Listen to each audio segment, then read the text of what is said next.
اکتسب اہتمام سے کمانے کے لیے بھی آتا ہے، یعنی صرف ارادہ ہی نہیں کیا برا، بلکہ کر بھی لیا غلط کام، تو اس کی ذمہ داری پھر اس پر ہوگی، اس کی بھی پوچھ ہوگی، اس کی بھی پکڑ ہوگی.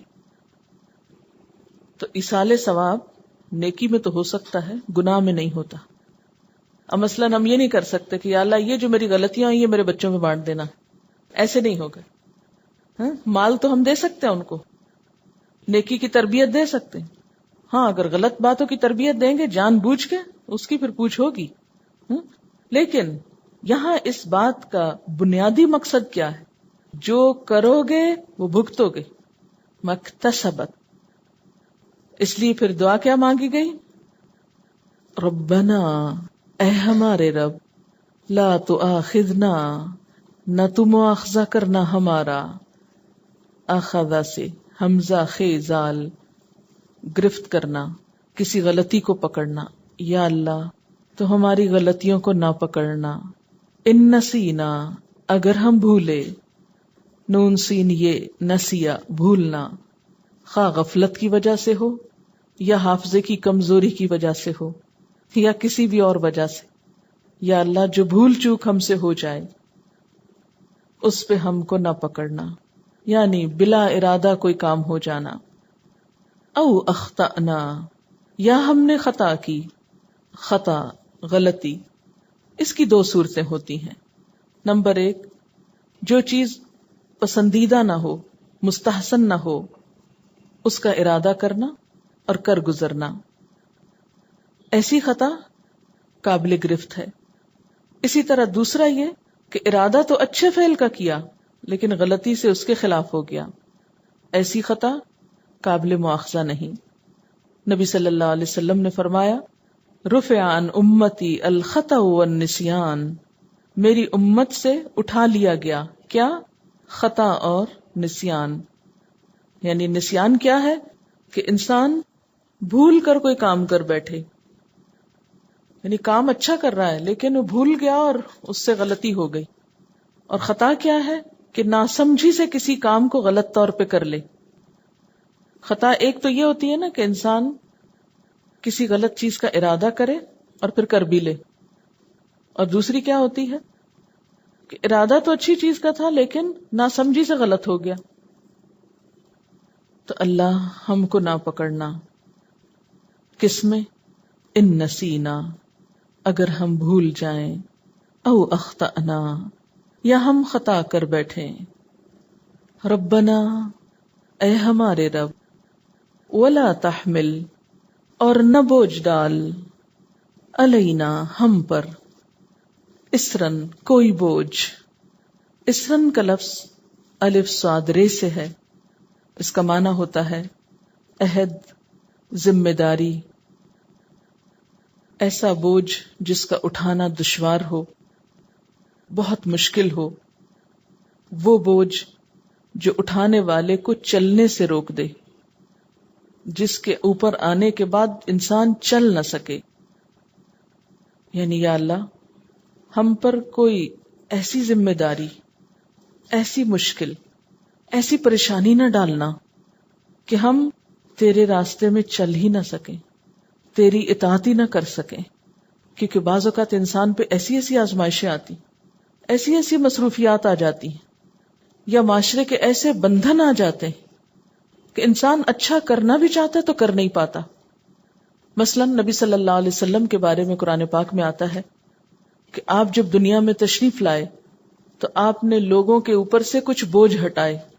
وَيَدَعُ عَنْهُمْ إِصْرَهُمْ وَالْأَغْلَالَ الَّتِي كَانَتْ عَلَيْهِمْ، اور آپ نے ہٹایا ان سے ان کے بوجھوں کو اور ان بیڑیوں کو یا طوق کو جو انہوں نے خود پہ ڈالے ہوئے تھے.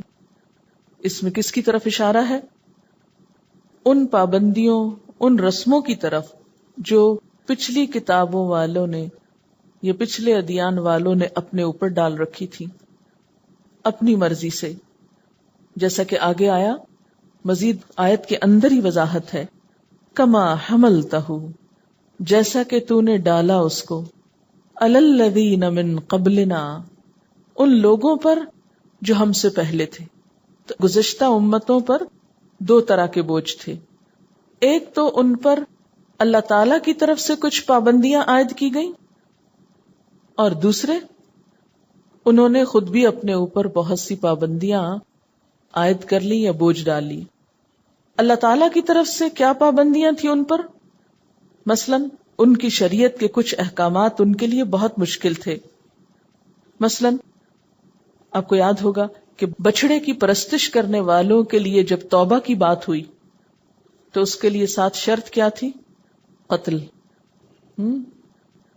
پھر اسی طرح یہود کی شریعت میں صرف قصاص تھا، دیت یا معافی نہیں تھی، قتل عمد کی صورت میں. پھر اسی طرح ان پر زکوٰۃ چوتھا حصہ تھی، ہم پر کتنی ہے؟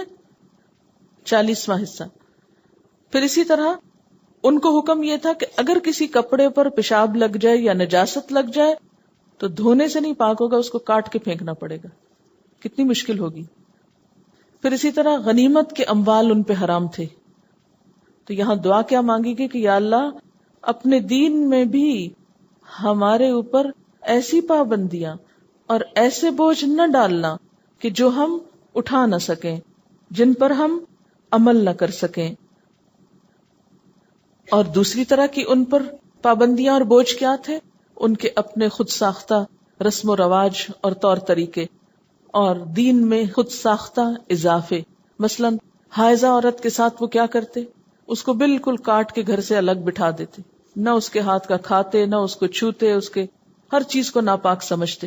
حالانکہ شریعت میں ان کو یہ پابندی نہیں دی گئی تھی، مگر انہوں نے خود اپنے لیے پابندی کر لی. جیسا کہ قرآن پاک میں بھی آتا نا کہ وَلَٰكِنْ كَانُوا أَنفُسَهُمْ يَظْلِمُونَ، یہ لوگ اپنی جانوں پہ خود ظلم کرتے تھے. تو اللہ تعالی ہمارے لیے ایسی پابندیاں نہ ہوں، ایسے بوجھ نہ ہوں جو ہم اٹھا نہ سکیں. پھر اسی طرح اس سے مراد یہ بھی ہے کہ یا اللہ مشکلات ایسی نہ ہوں کہ جن کی وجہ سے ہم تیرے رستے پہ نہ چل سکیں. اب دیکھیے کہ بسا اوقات زندگی میں ایک انسان بہت سموتھ جا رہا ہوتا ہے نا، اچھے اچھے کام کر رہا ہے، بھاگ دوڑ کر رہا ہے، نمازوں میں خوب خشوع و خضوع ہے، صحت ہے، طاقت ہے. سڈنلی کوئی نعوذ باللہ ایکسیڈنٹ ہو جاتا ہے، اب وہ قیام، رکوع، خشوع سب ختم ہو گیا، اب ایک معذور والی نماز پڑھی جا رہی. یا ایسی کوئی بیماری ہوگی کہ روزہ ہی نہیں رکھ پاتے، ہے نا، تو وہ کتنا دل کڑتا ہے نا. یا اسی طرح کوئی ایسی مصروفیت آ گئی کہ جس کی وجہ سے بہت سے نیک کاموں میں جانا، بھاگ دوڑ سب رک گیا. بسا اوقات گھر والوں کی ایسی پابندیاں ہوتی، خصوصاً خواتین کے لیے، کہ ان کے لیے ہر چیز پہ بین لگ جاتا ہے. مثلاً ایک لڑکی ہے، شادی سے پہلے نیکی کے کاموں میں بڑھ چڑھ کے حصہ لے رہی ہے، ایسی جگہ شادی ہوئی، سسرال ایسے ملے کہ جن کو یہ سب باتیں سخت ناپسند ہیں، سب دینی دوستوں سے ملنا بند، اور بالکل جیسے تالاب سے مچھلی نکال کے پھینک دی جائے الگ تو وہ تڑپتی ہے، ایسے ہی بعض بچیوں کا حال ہوتا ہے کہ سارے ایک دینی ماحول اور سرکل سے کٹ کے بالکل الگ تڑپ نہیں ہے. تو ایسی چیزوں سے بھی پناہ مانگنی چاہیے کہ یا اللہ ایسے حالات نہ آ جائیں کہ جن کی وجہ سے ہم تیرے دین پہ نہ چل سکیں.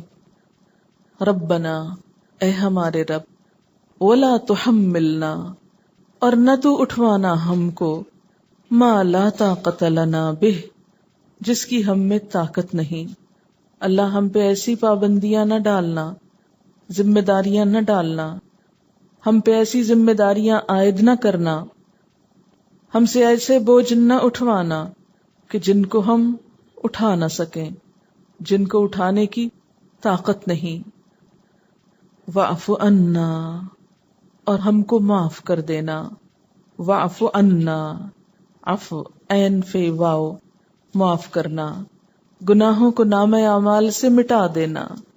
اللہ ہم کو معاف کر دینا، ہمارے گناہوں کو مٹا دینا.